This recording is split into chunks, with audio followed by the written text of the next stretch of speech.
What is our future? Actually, if we are looking at when someone is born, we can do their birth chart, jata karma. Everything is predicted. And we live our life like that. It will predict many things. So that means that it's fixed. What is the view of Vedas?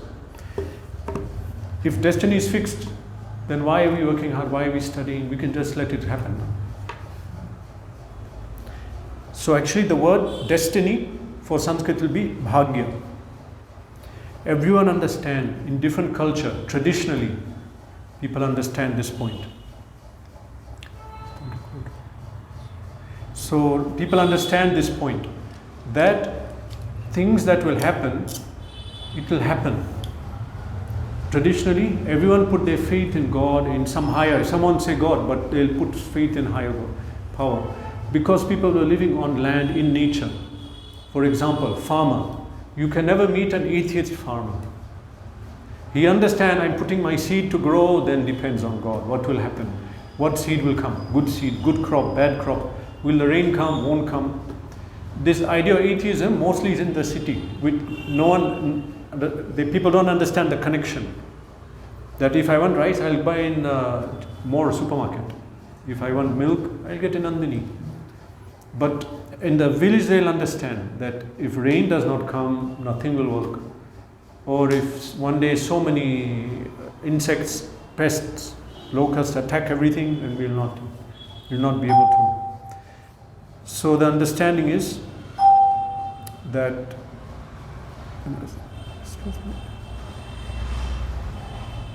in different cultures, everyone understood this point. People were godly. They understood, they looked around, they saw nature is there. There's a supreme God and He's controlling, and everyone lived in harmony with nature.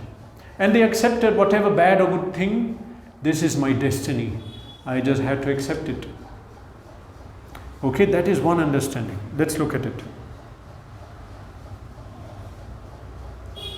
Now, many people will live their life seeing that someone has so many bad things happening to them, another has good things happening. And so they accepted that, okay, this is his destiny, this is my destiny. People are not so disturbed. Someone told me, he was from America. He said that he noticed, he was an army man. He said that in America we fought so many wars. They took their soldiers to Vietnam, Korea, some different country. Every time there's a war, all the soldiers are traumatized, psychological problem, and then there's a very big. They spend a lot of money to try to sort them out mentally. So, but he said one thing. I noticed one thing, that in India, whenever there's a war, a big suffering, everything is over, everyone is normal again. I mean, of course, they are not normal; they are upset, but they are peaceful people. They don't. It's not something that people are suffering so much. He could not understand.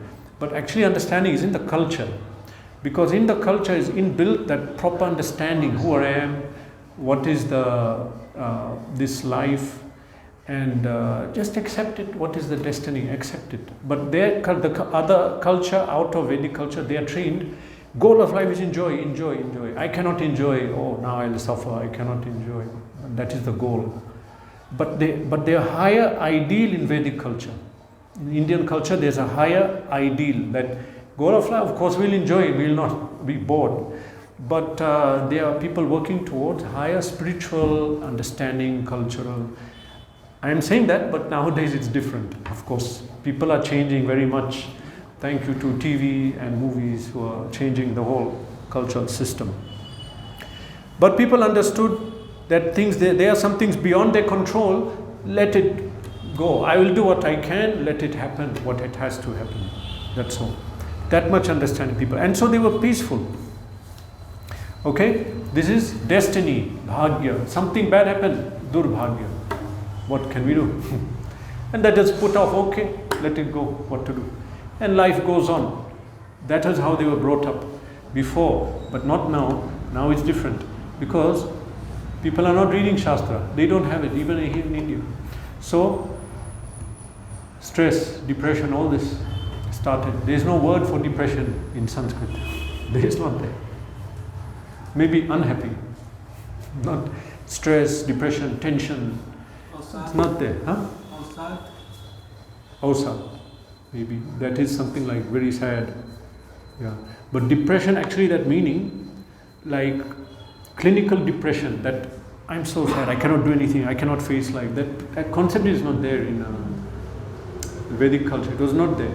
People suffered, and then life went on, and they just left it and said that is how it's supposed to be. What can we do?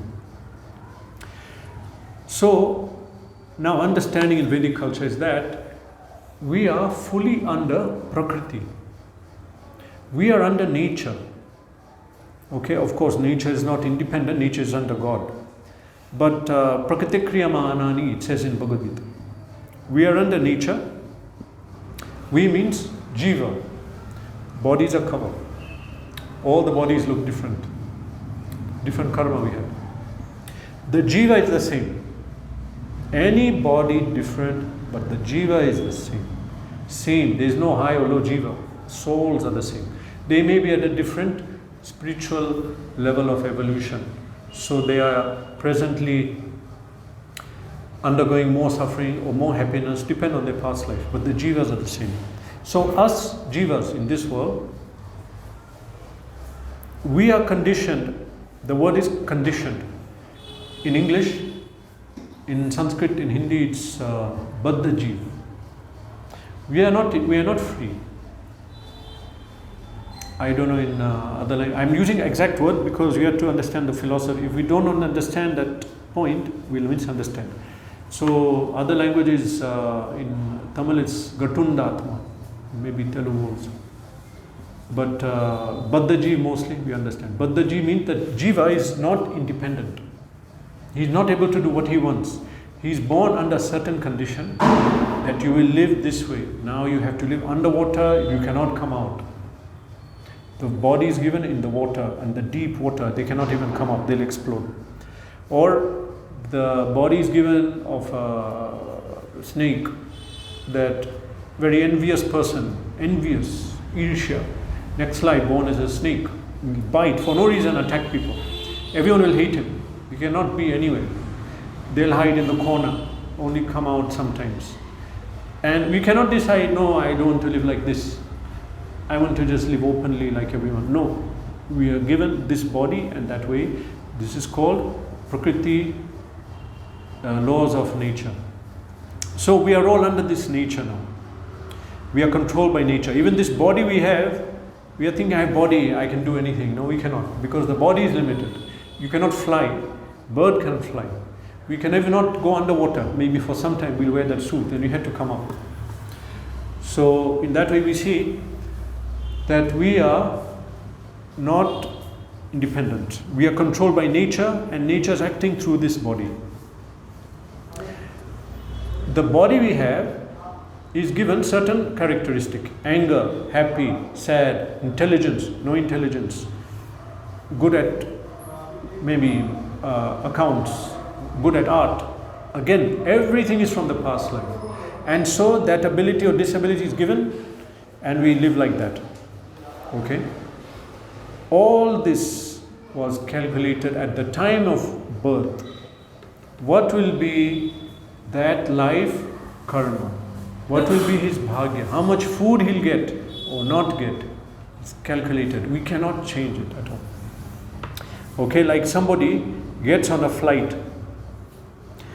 You get in the flight takes off, then you cannot say, oh, I forgot my keys, let me go back home. No, it's over, I have to go now. So similarly, we have put in the body, this is the birth, this is the date, expiry, and till that time you cannot do, you have to live that life. Some people go through a lot of suffering, some go through a lot of happiness. But we are bound, Gatunda, Baddha Jiva. Jiva is tied up like with the rope. We have to undergo that. Okay? But small changes we can do. Like I'm on the plane and I meet someone and I can make a business deal. So like within this life, I have to give, certain things are given, but certain things I can change. Okay, we'll see later. Now ahead, we'll look at that. Okay, so I was saying that whatever body you get, country you're born, family members, culture, religion, climate, all of this is karma. Nothing is by chance. Nothing is by chance. It's calculated. Okay? Karma, ichha, desire. What was your desire? And what was the activities you did? Now the reaction came. Maybe not now. Maybe after 5 or 10 births that reaction come. Not that it must be next birth. Okay, so every single thing is calculated. So now the question might come. What is death? Why is there death? I'm undergoing my karma. Why? What is death? Now we are seeing death as something suffering I don't want. Okay. But in Bhagavad Gita it says, Dhira statra na muhyati. Those who are dhira, who are sober. Sober means that he has knowledge, he has deep understanding, he's not disturbed by death. Why? Because they see that Dehinosmin yatha dehe kaumaram yovanam jara tata dehantara prapti dhirastata na muhyati. Dehinosmin yatha dehe, this jiva which is in the body, kaumaram yovanam jara, he has changed the body so many times. All of you here, once you had a 1-year-old body. How much is a 1-year-old? So that much body you had, isn't it? You had that body? Yeah? Before. Where is it? Where is that body? Same. Huh? Same. You're same. It's not same. You're saying, but that was a small head, small hand. Okay, I'm making one point, philosophical point. Huh? So Pradeep, where is that body? Where is your 1-year-old body? It's gone. It's destroyed. Now we are calling something growth. I grew up, but actually, what is growth? That is given in Srimad Bhagavatam. Actually, it will be developed by day to day life. Day to day, yeah. But the body, like for example, that 1-year-old body. Nature also will change day to day. Nature changes, but we can't sense it. yeah, we cannot sense. But actually, when we call what we are calling growth, is destruction and creation of another body in milliseconds. This is given in Srimad Bhagavatam, 11th canto, Ekadasha Kant. There it's written that just like a fire, actually fire, when we look, it seems like it's one light. It's not one light. It's flickering and going off every second. But we cannot see that with our eyes. Same with water flowing in a river. You can say this river water. It's not the river water. That water is already gone when you spoke. Every second new water. Similarly, the body, it's a deep philosophical point to understand that this body, every second it's forming and destroying according to our karma. After some time, digestion will be different. You cannot digest. Immunity, change. According to karma, things will manifest, unmanifest. Eye power will go. It's a different body. Every second we have a new body. So this shloka in Bhagavad Gita is saying the soul is changing body. Kaumaram yovanam jara. Young body, youthful body, old body, like an old man. So the soul is changing the body constantly. This we don't see, we're not taught in school. But Shastra says this. Change of body every second. What we are calling growth. It's not the same body. Okay, so now already the body, the soul changed so many bodies. This shloka is saying. Already it changed so many bodies. So at death, it takes another body. A sober person is not bewildered by this. Like we get shocked. Death is happening, he's dying. And then the intelligent person understands. Anyway, he changed many bodies. Now death means he's left this body, he's going in another body. He's not disturbed. But people get disturbed having no knowledge, especially in modern day now. Previously, when someone was dying in the family, they'll just put him, he'll be there. Everyone, even the small child, understood this, he's dying. It's not something, now he's dying, send him away, oh, what will happen? Oh, put in the old age home, it's not good. People are seeing, why? They're getting disturbed. That I came here to enjoy and I'm seeing that I will die like that. I'm getting disturbed, I don't want to see. White hair came, quickly color. No one should see that I'm old. So that fear of death is there. But before it was fact of life. Grandfather, everyone was watching him dying, even the child. Everyone understood this will come. But now due to not understanding what is happening, there is a fear. They're thinking that is it, my existence is gone. No, Bhagavad Gita says, Dhruva Janmritasya cha, who died is sure to be born again. New body, new opportunity. So question is, why is there death? Based on what I said that the experiences we go through are calculated. Within birth to death. When is death? We don't know. Okay, I'm 44, maybe my death is 45. Maybe 60, maybe 90. But it's calculated, what I have to go through. Astrologer won't tell, they're trained not to tell this. So, why is death there? Answer is, because I had so many desires, so I took birth now to fulfill the desire, certain body, certain karma, okay? But I developed new desires. So I have to be put again in another place, isn't it? I decide I want to be in India, okay, I'm born in India. Then I'm thinking I want to go to Australia, I want to work in Sydney, IT company, I want to get a green card. And I die and thinking like that. So death means changing the position of the jiva from here to there, different circumstance according to his karma. So for that change to happen, this has to finish, then the new one starts. This is death. New experience. But it doesn't have to happen. As long as we have desire, you have to die, you have to again take birth. If you give up the desire, no birth, rebirth. Return to moksha basically, return to Vaikuntha.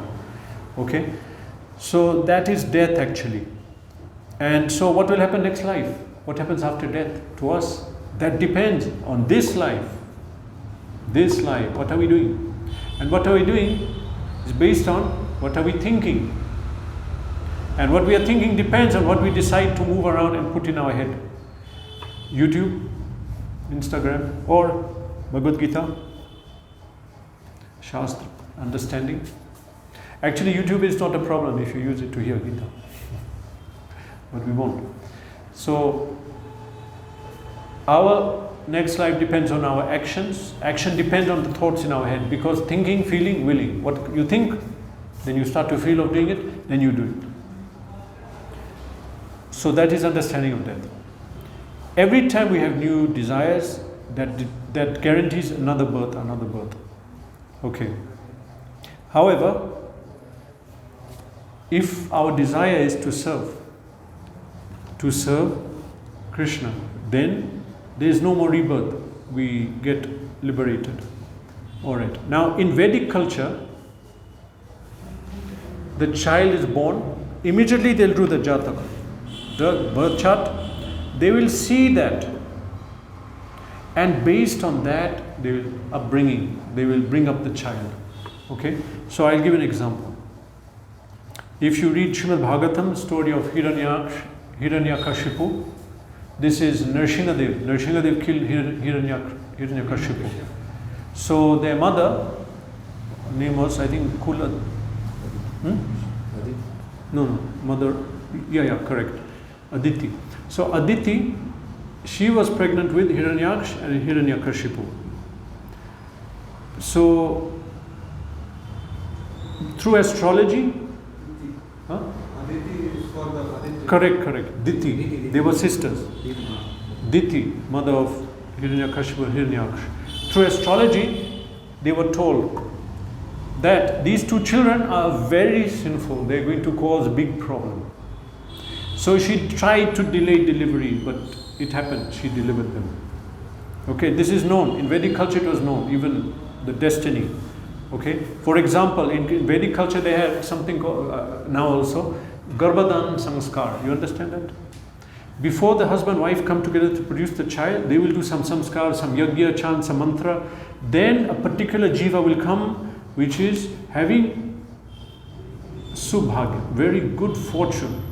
And also that jiva will have benefit of many good stars. So they knew this idea that the destiny depends on the stars. Okay. So Srila Prabhupada, founder of ISKCON, when he was born, he said, when I was born, my father took my chart and said, it said he'll open 108 temples all over the world. So then his uncle was saying, let's send him to London to become a lawyer. That was in early 1900s, early 20th century. So father said, no, he's going to open temple. We're going to teach him Mridanga, Kartal. We're going to teach him everything devotional. And he learnt everything to do with that. And later, his guru gave him order. He went to New York and started ISKCON and opened 108 temples according to that. So that was already there. This is very much part of the culture, that they will see what is the destiny of the child and then accordingly bring up the child. Of course, you can't change it too much, but if you get idea, that is good. Even Krishna and Chaitanya Mahaprabhu, Krishna Avatar, when they appeared, for Krishna, who is Garga Muni came, he saw the birth chart and said, he recognized this is the Supreme Personality of Godhead, but he didn't reveal. He said this personality has taken birth many times before and done great work. And he came once in a white form, then in a red form, now he came in a dark form. So he recognized, but he didn't reveal. Okay. So it was understood in Vedic culture, people have destiny, that they'll take birth and find out what it is, then accordingly they can live their life in harmony. For example, someone is told, this person, he'll not be good in business at all. So then, okay, better don't do business. But if we don't know that, some big tragedy may happen. And even now, they check the chart and the woman, sometimes it says that the first husband you marry will die. So what they do? She'll marry a tree or a dog, just like that. Ceremony is over. After some time, she'll marry another. And so that tree or dog will die. So that way you find out and you can change in a small way. So this is not magic or blind faith. This is science. In the Veda there was science. We cannot imagine what kind of science was there. Even now in Shipuran, science is given that I will see the face of someone and tell his character and tell his destiny. Even Varna, you can check by face. This nose, ear shape. By ear shape you can tell someone will have a lot of money. This is big part. Or someone is spiritual, then it's like this shape. Many things. The Kshatriya will have a certain type of, I'll not say everything, but I read it. Even the eye color says with red, green, blue, grey, black, reveals. So this is science of Veda. It's still there. So this Jyotish, people think, oh, is it true? Is it happening? It's a science. You can learn it. Anyone can learn it. You have to understand the principle. And after you understand, such great information is there. What do they call planet in Sanskrit? Graha. Huh? Graha. What is that meaning actually if you look in the dhatu? Graha means affecting. Affecting something. Yeah. These planets affect us. Grasa. Grast means affecting us. That is Grast. And so why are they called Graha? Because they affect us. But now try to understand, it's not that Shani, Surya, I'm at their mercy, whatever they want, that will happen in my life. That is my karma. And therefore, according to our karma, we are born at a particular time. Why? At that time, if you map the sky, you will see this planet, the moon is in this nakshatra, sun is in this rashi, this. Therefore, this will be the effect on your life. It's not that I'm born, this is it. It is my bad luck that I'm born, now I have to suffer this planet, that planet. That was our destiny, that was our bhagya. So the planet will affect us at that way. Okay, so in that way, we have to understand this concept that we are under nature. This is not blind faith, but influence of planet on us is a known fact. Okay. As the moon is shifting, effects are there. Not only on us, effect on nature. As moon comes to full moon, the tide, the water of the ocean comes, swells that side. Wherever the moon is, it attracts water. Full moon time, even we are affected. People who are mad become more mad on full moon. The word for moon, lunar. Word for mad is lunatic. That's one word. So it affects the mind, the moon. So, but people knew each tithi what to do. Pratipat, Ditya, Tritiya, Chaturthi, when to do war, when to do treatment, when to do, and on Ekadashi is day for fasting and bhakti, big effect. Okay, what and day to do war, one day to clean, everything was given. Okay, because the influence of the planet will make it successful or not. This was the science. Everyone knew the Pancham, what will happen. They'll wake up, they understand this is Tithi, this is Yoga, Nakshatra, everything, Var. Then they will act accordingly. Now no one knows anything. We just even know what date, 26. What kind of calendar is that? Simply 26, 27. 27 May. So what is that? That's all. But Pancham, 5 things. They'll tell you Var, Tithi, Yoga, Nakshatra, Karan. Nakshatra, that also. According to Nakshatra, different effect comes. So immediately they understand, this day I'll do this day I won't do that. This day don't travel. This day you do this.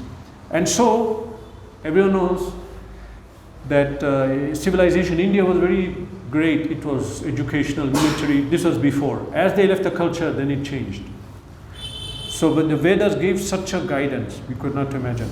So everyone has their destiny that cannot be changed. Correct? No. Yes. Okay. I'm saying we cannot change destiny. What do you think? We can destiny. We can do modification. Okay, you think we can modify?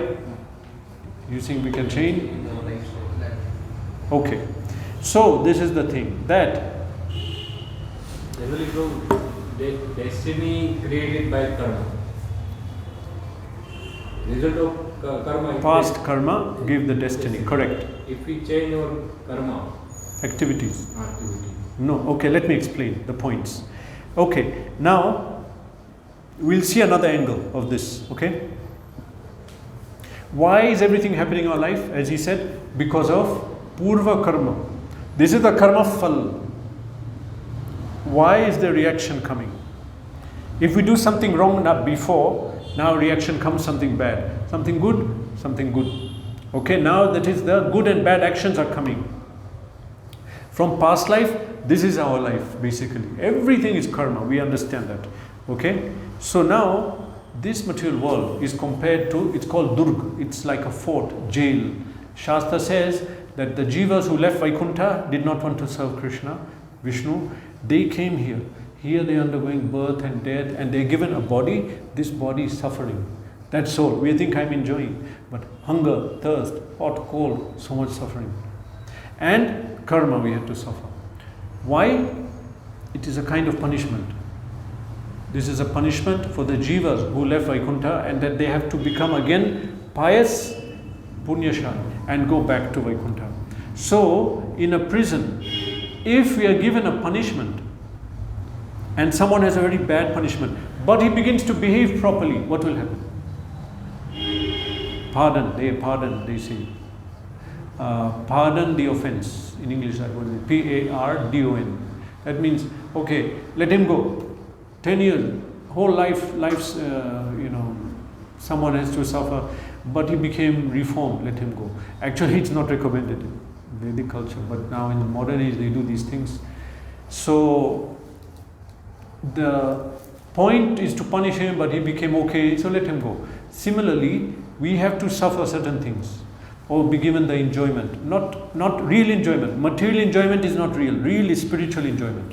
So that enjoyment we're getting is not so good. It's something, and the suffering we're getting. But if the jiva again becomes disciplined, then that karma will not act. This is mentioned in Bhagavad Gita again and again. Many times it's written that if a person begins to behave properly, and we'll explain what is good behavior. Good behavior doesn't mean giving charity, not stealing, cheating. According to Shastra, good behavior means coming back into serving God. Again, come back to bhakti. Then it destroys karma. We cannot imagine how it destroys. Fully destroys. Bhagavad Gita has many shlokas explaining. So, even if someone does not do bhakti fully, partially, he destroys the harshness, that heaviness of the karma goes. Something small will come. I went in 2018 to one astrologer. I was in Kerala for some time, in Kozhikode, Calicut. So someone told me one good astrologer. He went. I said, what's the point of astrology? Whatever astrology is, I have to anyway live. I'll go with him, okay. So he checked him, then he checked me. Then he looked at my hand, he looked at me. He said, actually, you're meant to suffer a lot in this life. I'm looking at you, you look okay, that's because you took spiritual path. He told me that. So then it opened big debate with me and my friend, because he used to argue with me on that point. And directly, the astrologer he respects told him that. So then we were discussing. He said, how is that possible? Destiny is not changeable, we must suffer, we have to go through. Then I said, no, Bhagavad Gita says that the jiva, if he again comes into bhakti, again comes to serve Krishna, then his karma is removed. Our senses, Panchendriya, they are compared to snakes. All of us, a lot of our suffering is due to uncontrolled senses. If you analyze your life, many things will not be problem if you could control your mind and senses. But because of that uncontrolled, it puts us in trouble, isn't it? Someone will argue, get angry, shout at him, then later you think, why I got angry? So in that way, we may do things, eat things that we do not want to, or smoke things we don't want to. Later we regret. But why does that attraction come? We cannot control the senses.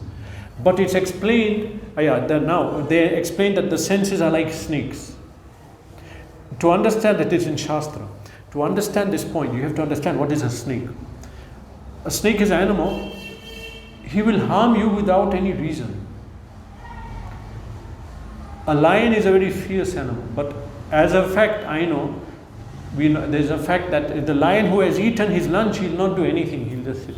And you'll see pictures of the deer in front of him playing, he's not doing anything. But the snake is such an animal, whether he wants to eat you or not, he'll just bite you with his poison. It's like that, the character. So senses are compared to that. If you leave them alone, they will put you in big trouble. There's a story about one snake. He wanted to cross the river, and the river was flowing very fast. So the snake understood, I cannot cross this river. If the river is not flowing, I can easily swim. Now I cannot. He was just standing there looking what to do. Then he saw a camel. Camel is also thinking, I want to cross this river, but I can't cross because the river is deep, then my head will come underwater, then I cannot see where I'm going. Or even if it comes this much, I cannot see. So he's also thinking. Then the snake told the camel, look, you have a problem, I have a problem. Why don't we come together, we'll cross the river. Then the camel said, I know who you are, you're a snake, I'm not going to trust you. Okay, I am not foolish. The snake said, no, I have to cross the river, I'll cooperate with you. He said, no, you're a snake. I cannot enter into any relation, agreement with you, you're a snake. So he said, no, look, I have to cross the other side. Why shall I do anything? So like that, he was persuading the camel. Finally, camel agreed. Okay, so what do we do? He said, look, I'll come on your hump. There I can see. Now you go, when you go underwater, I'll tell you, okay, left, right, like this, we can cross. So then the camel thought, okay, fine, what to do? All right. So they were going. Halfway, the snake bit the camel. Then the camel looked at the snake. You idiot, you bit me. Now we'll both die. Why did you do that? You don't have any sense. He said, no, I'm a snake. What can I do? So if you want to understand the senses, you have to understand. Don't leave them. Do what you want. No, you have to control the senses. How they'll bite and ruin our life, we cannot understand. Another analogy about snake. Many people have different pets. You check on YouTube, they might have a pet lion, cheetah, mouse, elephant, so many. But they grew up with that. They'll be having a relation, but not the snake. There are many stories of people bringing up snake as a pet. After 20 years, he'll bite the owner to death. There is nothing like loyalty. So even at the last moment, we will not trust the senses. And therefore in Vedic culture, they were very fixed. Okay, we'll enter the temple, one side women, one side men. Even within the family, all the women will sleep one side. All the men will sleep outside. of the house. All the women will sleep on site.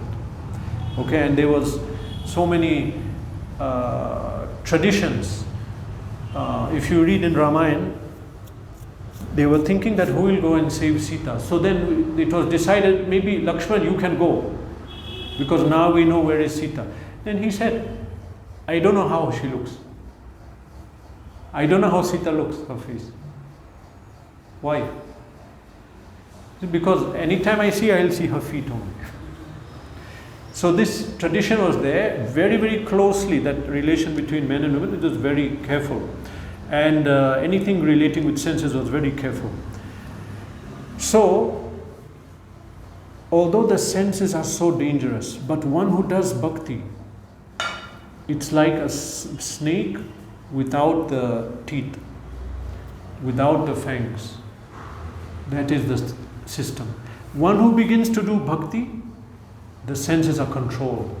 They are not uncontrolled. So, this is a powerful effect. Since anyone has karma, they can be in 3 stages. Kuta, Bija, Aprarabdphal, Prarabdphal. That means the karma can be, it won't come this life, another life. Kuta. Or Bij. Bij means that it will come, but not yet. It's going to come. Or Aprarabdphal, unripened fruit. It's coming, you can see it's about to come. Like someone got sick, he knows tomorrow I'll be coughing, sneezing, I can feel it. Or the reaction came already. So there are different stages of how the karma has come or will come. But when we do bhakti, all are destroyed. Everything is destroyed. Past life, this karma coming, this one is going to come. Depends on the intensity of bhakti. So we're talking about destiny. Destiny is there. This will come, that will come. It's in the chart. It can change. Everything can change. We can't understand that, how it will change. But Bhagavad Gita says very clearly that one who begins process of bhakti, in many shlokas, that it's all destroyed. Krishna says in one shloka, Yomamajam manadim cha veti lokamaheshwaram asamudha samartyeshu sarvai pape pramuchyate. He says, one who understands that I am Aja, I am not taking birth. In other words, we understand Krishna is not a normal man. He is Bhagavan. Yomam Ajam, not taking birth, Aja. Yomam Ajam Anadim. Anadim means Krishna has no beginning. You cannot say Krishna came 5,000 years ago. That's it. Before that, he was not there. No, Krishna is eternal. He appeared 5,000 years ago. Like the sun, I cannot see it. What does it mean? There is no sun, it's gone. It will come in the morning, it will be created. No, it's not, it's there, but I cannot see. So Krishna is eternal. Now he is not present, but he may be present. When there is adharma, he will descend. So, in that way, when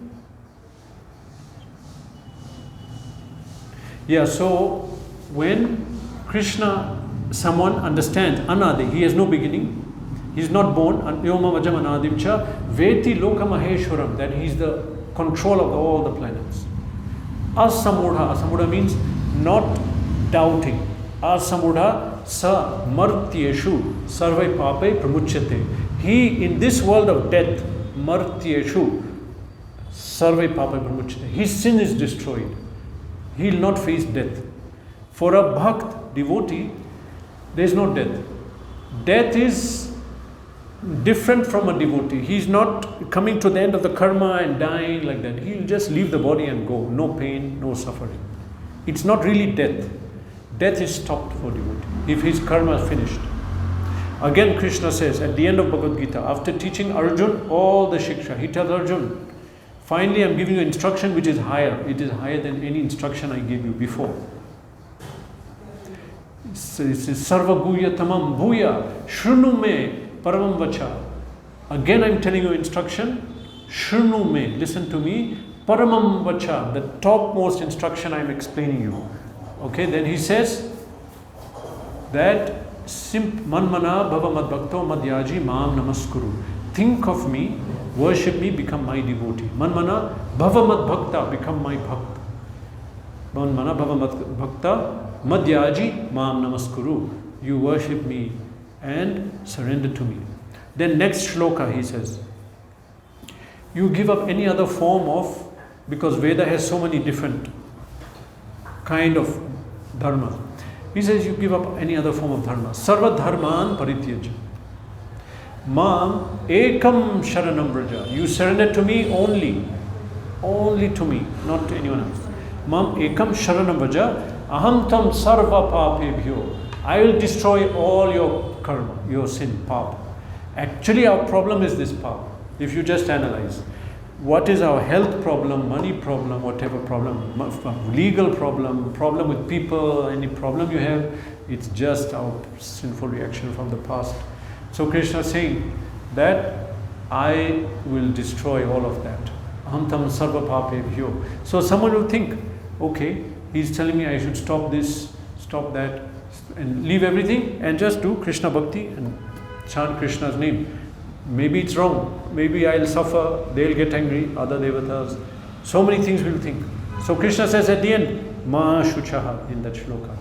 Ma means don't. Shuchaha, be afraid, don't lament, don't be afraid. I give instruction, if you follow, everything will be gone. These sins, what we are suffering, it can just go. The tradition, in Veda they knew that we must keep the tradition, culture, religion. Now, we've given it up. Mostly because of money or whatever, earning, we give up all the principles. But there's one saying in English, you won't understand unless you're a farmer.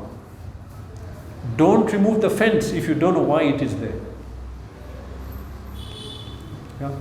If you're walking in the field, you see a fence. Who put this here to disturb it? You remove it. Then you are walking, then suddenly you see the bull coming to you. Full speed, then you understand, oh, that's why. If you don't know why the fence is there, don't remove it. Why were there traditions? So many traditions we had. Now we are giving them up one by one. But same time, so many problems have come, we don't know what to do. I'll give one example. So for women, there were so many rules. People thought this is rule, women oppression, what this and that. Actually, women have certain nature, and women were happy.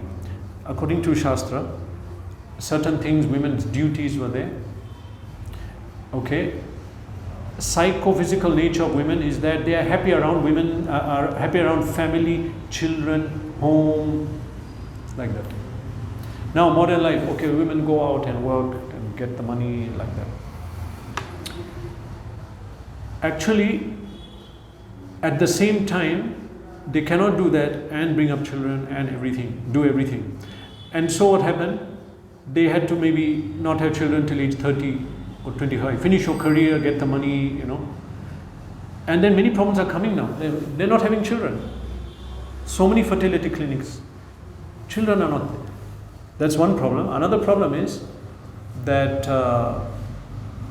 it was understood in any culture that women are protected, they're not let alone. According to Manu Samhita, women are protected at young age by father, at youth by husband, and at old age by the grown-up son. That was the culture. If you look in China, if you look in Arabia, if you look in Africa, if you look in India, anywhere. Now that idea came, oh, let everyone go free, roam around. Oh, so many crimes against women, what are we going to do? There were checks and balance in culture. This is one example. Many examples you can take. Another example is the Gurukul system. Age 7, children were all sent to Gurukul. They were taught, who are you? I am Atma. What is goal of life? You realize God. Okay, you realize everything. Now you get married and start your life. And we are focused on the spiritual path. And now everything is, we don't know, we are living our life. What for? What is the goal? Why am I living in this world? We can't understand. And that creates some kind of tension, some kind of disturbance in life. No motivation, determination to do something. In the back of our mind, what am I supposed to do? What is my path in life? What is the point of my existence? So many traditions. So, at a young age it was taught. All these things were taught. Knowledge of God was taught. And so people were much more peaceful and life continued. But now, they gave up many traditions and now having to deal with these problems. Now government, police are dealing in school with problems which before parents had to deal and teach the children properly. So the Vedic culture was very perfect, complete, because it was not from this world. It's coming from Shastra. Shastra is coming from God. Veda Narayan Saksha. It said. So that was the perfect understanding. Now, if people properly live their life, understanding these principles, they will be able to find happiness in life. They understand that, okay, this is my destiny, fine. Okay, but they understood even the concept of bhakti. That at certain age, either now we begin to do bhakti, but at a late age, it's focused much more. Not that we begin later, but now we start. At late age, when we retire from work and family, then that is age 60, whatever, then we focus on it fully. But the concept of bhakti now people don't understand. In Shastra it's given that one who practices bhakti, how much it changes our character and our life. Let's look at character. All of you are born with a character. I am born with a character. Maybe we like certain thing, don't like certain thing, and we have certain bad habits we cannot remove. But according to Bhagavad Gita, even character is destroyed by bhakti. Bad character. Krishna tells Arjuna, Swabhava jena kaunteya nibhadnanti dhananjaya kartum nechasya mohat karishyasya avashyopita. He's telling Arjuna, your nature is a Kshatriya. Now you're saying, I'm not going to fight. That won't happen. It cannot happen like that. You will give up. You're saying, I won't do my dharma. I don't want to kill these people. So you will renounce and you'll go in the forest. Then what will happen? The battle will start. They'll blow the conch. You will hear. Then you will go back to fight because that is your nature. Subhav. That is. But later he explains that one who takes shelter of me, surrenders to me, karma is destroyed, even character is improved. Character, all the bad qualities go. This is explained in Srimad Bhagavatam. Yasyasti bhakti bhagavati akinchana sarva gunais tata samasite suraha. One who takes bhakti, sarva gunai, all the good qualities come to that person. Sarva gunais tatra samasite suraha. Harava bhaktasya kuto mahadguna. One who is not doing bhakti, where are the good qualities? It's not possible. This is Srimad Bhagavatam. Also, by regularly reading Bhagavad Gita, what is the effect? This is in Gita Mahatmyam. Gita dhyana shilasya pranayama parasya cha naiva santihi papani purva janma kritani cha. If one reads Bhagavad Gita very sincerely with all seriousness, then by the grace of Lord Krishna, the reaction of his karma will not touch him. Okay, so many, let me see the time. We'll stop soon. So many shlokas are there in Gita and Bhagavatam. Yes, we have destiny. We have to go through certain things. Certain things have to happen. That's true. But when one takes the path of bhakti, taking path of bhakti means you can take it, it's not some big change in your life. It goes on, whatever your life is doing, but we take up these principles of bhakti. Then we can change our destiny. We can destroy. We cannot understand. Even life can be extended. Because of karma, we have to finish at a certain time. But one who is doing bhakti, he did not finish. He has a desire. His life is extended so he can finish. Because as I said, why are all this suffering there and all these rules? Because of our sinful activity of the past. But if we begin to take up bhakti again surrender to Krishna, karma is destroyed. So that is not an issue. Finally, if someone chants this Hare Krishna mantra, chanting Harinam, this is very powerful. Namno hi yavati shakti papa nirharane hare tavat kritam na shaknoti patakam pataki naraha. Simply by chanting one holy name of Hari, a sinful man can counteract reaction of more sin than he can do in one life. Many lifetimes, just by chanting Harinam. So when we talk about bhakti now, this life, when we talk about bhakti, actually now in Kali Yuga, bhakti, the main form of bhakti is chanting name of Hari. In Kali Santarana Upanishad, it's written, Hare Krishna, Krishna Krishna, Hare Hare, Hare Ram, Ram Ram, Hare Hare. Then it's written, Iti Shodashakam Nam Nam Kali Kalmasha Nashanam. These 16 words will destroy effect of Kali. Natta Paratara Upaye Sarva Vedeshu Drishyate. If you look through all the Veda, Nattara Para Upaye, there is no other way in Kali now to get bhakti. Okay, and another place it says, Brihan Naradya Purana, Hare Nama, Eva Kevalam, Kalau Nastyeva, Gatir Anyatha. This is repeated 3 times because in Kali people have small brain. It's 3 times. Hare Nama, Eva Kevalam. The only way in Kali is Harinam, chant Hari's name. Kalau Nastyeva. In Kali, there is no other way. Because someone will say, what about this way? No other way. What about that? No other way. This one? No other way.